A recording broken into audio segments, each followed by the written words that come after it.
आज का session Pakistan versus New Zealand के टेस्ट मैच से नहीं बल्कि सरफराज की कीपिंग से स्टार्ट करेंगे, जिस पे सब लोग क्रिटिसाइज़ कर रहे हैं और क्रिटिसाइज़ करना बनता भी है, क्योंकि जब आप इतनी घटिया कीपिंग करेंगे तो फिर ये हाल तो हो गई।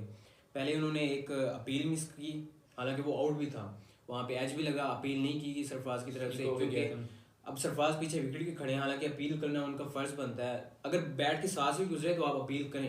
नसीम शाह, हालांकि नसीम शाह वो इशारा भी कर रहे हैं कि अपील करनी है कि नहीं करनी, अपील करनी। और उसके बाद फिर दूसरा वो कैच, उस पर बाबर ने रिव्यू लिया, हालांकि उस पे वो भी लास्ट 2 सेकंड में। हाँ, वो भी लास्ट 2 सेकंड्स, क्योंकि बाबर को अभी था ही नहीं, क्योंकि सरफराज ने ना कोई अपील की। सरफराज कहते कि आउट नहीं है, तो बाबर के माइंड में था कि शायद आउट हो सकता है, क्योंकि पहले भी हमने लास्ट टेस्ट मैच में ऐसे ही हमने सब कुछ वेस्ट किया। 2 से 3 स्निक्स पे ही आउट हुए हैं, बाकी विकेट तो एक ही, मतलब कि जो स्पिनर ने उसने आगा सलमान ने जो लिया है वो उसके बाद हसन अली की जो वापसी भी थी, उसके 7वें ओवर में जो स्लिप पे कैच छुटा है आगा सलमान से, वो बहुत मैटर करता था। और उसके बाद 8वें ओवर में मुसलसल एक और फिर स्लिप पे एक और कैच वहां पे मतलब पता नहीं, एक तो फील्डिंग पाकिस्तान की और दूसरा सरफराज की जो कीपिंग है, दोनों पे क्वेश्चन मार्क है।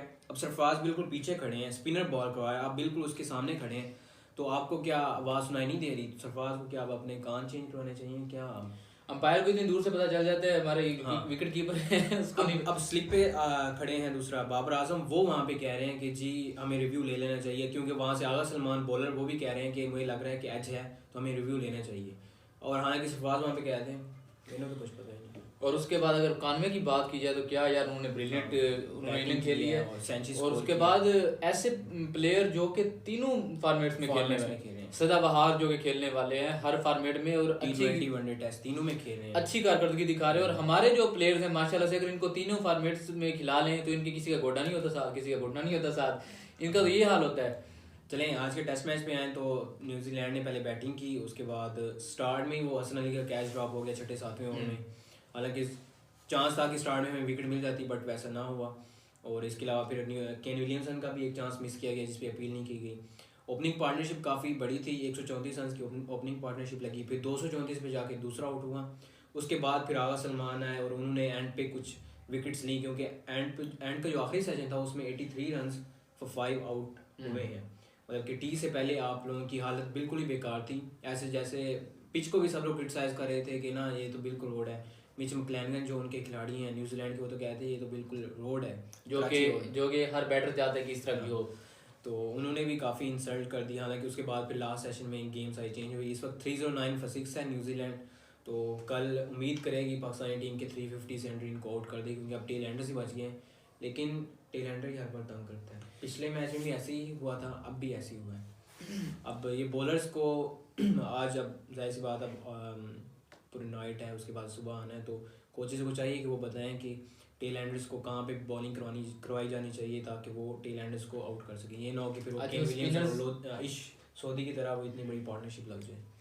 स्पिनर्स जो हैं वो उनका कुछ यहाँ पे पिच पे है जो कि करवा सकते हैं। नसीम शाह मैं मेंशन करूंगा, क्योंकि उन्होंने बहुत अच्छी बॉलिंग करवाई। हालांकि 2 विकेट सिर्फ मिली, बट उन्होंने जो बॉलिंग करवाई थी वो तो 5 विकेट्स वाली थी।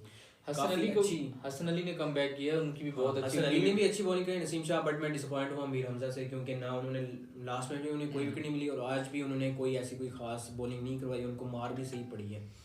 तो अब मीर हमजा का इनको खुद ही डिसाइड करना है क्या करना है, क्योंकि पहले तो बड़ा शोर मचाया हुआ था, हम भी थे यहीं पे, हमने भी कहा था, बट वो मीर हमजा में वो कुछ नज़र ही नहीं आ रहा जैसे हमने सोचा था। उसके बाद सरफराज की जो है कमबैक हुई है, उनकी बैटिंग तो अच्छी है, लेकिन उनकी विकेट कीपिंग पे एक सवाल निशान है। विकेट कीपिंग पे है, क्योंकि अगर ये ऐसे मिस करते रहे तो इस तरह से उन्होंने फिर हमें मैच ही हराया ना, 600 700 रन स्कोर करेंगे। अगर सरफराज आके 50 रन स्कोर करते हैं और उनके एक कैच ड्रॉप करने से अगले बंदा सेंचुरी मार जाता है, उसका तो हमें कोई फायदा नहीं। लास्ट मैच में ऐसे ही तो हुआ है। हाँ, रिजवान की एक बात अच्छी है, वो कीपिंग भी अच्छी करता है, और उसके साथ वो अपील बहुत अच्छी करता है।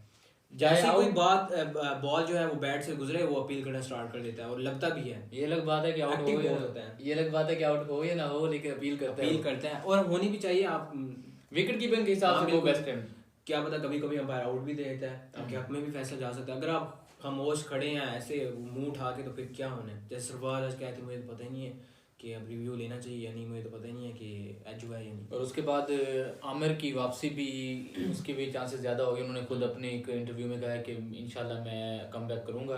अगर मुझे खेलने का मौका मिला तो मैं ज़रूर पाकिस्तान टीम के लिए खेलूँगा। इसके अलावा शाहिद अफरीदी ने अभी न्यूज़ आई, शाहिद अफरीदी ने कहा है कि जो T20 फॉर्मेट है ना उसमें 135 से कम जिनका स्ट्राइक रेट होगा उसको हमने सिलेक्ट करने नहीं है। आई थिंक तो फिर रिजवान बाबर का फिर क्या बनेगा? रिजवान का आई थिंक 125 है और बाबर का नहीं रिजवान का आई थिंक ज़्यादा है, 140 है, बट बाबर का कम है, बाबर का 130 है। तो इनको तो अब ड्रॉप नहीं करेंगे, बट पता नहीं कैसी स्टेटमेंट दी है, but let's see may be new players के लिए हो कि हम जो न्यू प्लेयर्स आए वो बेटर स्ट्राइक रेट वाले हों। तो यही था हमारा आज का सेशन। न्यूजीलैंड इस वक्त पहले दो सेशन तो न्यूजीलैंड जीता, सबको पता है, लेकिन एंड वाला सेशन पाकिस्तान जीता है।